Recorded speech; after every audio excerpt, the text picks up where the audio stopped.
Chapter 10. The current sciences of medicine and hygiene have made no progress toward answering the question, what shall I eat? The contest between the vegetarians and the meat eaters, the cooked food advocates, raw food advocates, and various other schools of theorists seem to be interminable, and from the mountains of evidence and argument piled up for and against each special theory, it is plain that if we depend on these scientists, we shall never know what is the natural food of man. Turning away from the whole controversy, then, we will ask the question of nature herself, and we shall find that she has not left us without an answer. Most of the errors of dietary scientists grow out of a false premise as to the natural state of man. It is assumed that civilization and mental development are unnatural things, that the man who lives in a modern house, in city or country, and who works in modern trade or industry for his living is leading an unnatural life and is in an unnatural environment, that the only natural man is a naked savage, and that the farther we get from the savage, the farther we are from nature. This is wrong. The man who has all that art and science can give him is leading the most natural life, because he is living most completely in all his faculties. The dweller in a well-appointed city flat with modern conveniences and good ventilation is living a far more naturally human life than the Australian savage who lives in a hollow tree or a hole in the ground. That great intelligence which is in all and through all has, in reality, practically settled the question as to what we shall eat. In ordering the affairs of nature, it has decided that man's food shall be according to the zone in which he lives. In the frigid regions of the far north, fuel foods are required. The development of brain is not large, nor is the life severe in its labor tax on muscle, and so the Eskimo live largely on the blubber and fat of aquatic animals. No other diet is possible to them. They could not get fruits, nuts, or vegetables even if they were disposed to eat them, and they could not live on them in that climate if they could get them. So, notwithstanding the arguments of the vegetarians, the Eskimo will continue to live on animal fat. On the other hand, as we come toward the tropics, we find fuel foods less required, and we find the people naturally inclining toward a vegetarian diet. Millions live on rice and fruits, and the food regime of an Eskimo village, if followed upon the equator, would result in speedy death. A natural diet for the equatorial regions would be very far from being a natural diet near the North Pole, and the people of either zone, if not interfered with by medical or dietary scientists, will be guided by the all-intelligence, which seeks the fullest life in all, to feed themselves in the best way for the promotion of perfect health. In general, you can see that God, working in nature and in the evolution of human society and customs, has answered your question as to what you shall eat, and I advise you to take his answer in preference to that of any man. In the temperate zone, the largest demands are made on man in spirit, mind, and body, and here we find the greatest variety of foods provided by nature, and it is really quite useless and superfluous to theorize on the question what the masses shall eat, for they have no choice. They must eat the foods which are staple products of the zone in which they live.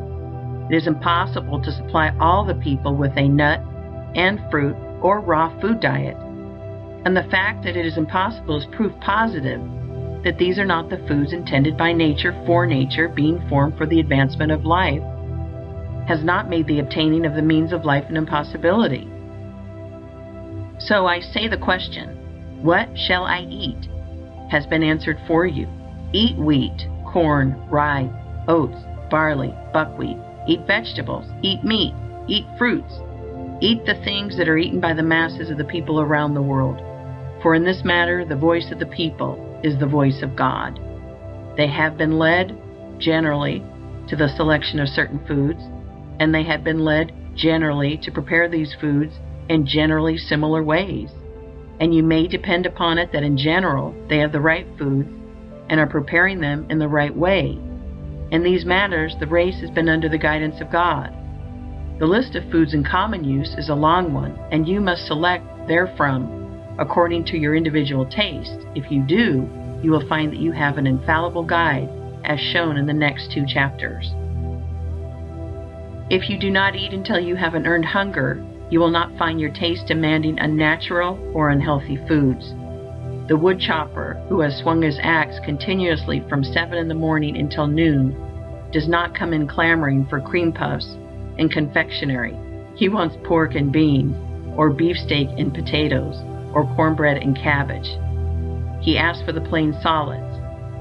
Offer to crack him a few walnuts and give him a plate of lettuce, and you will be met with huge disdain. Those things are not natural foods for a working man.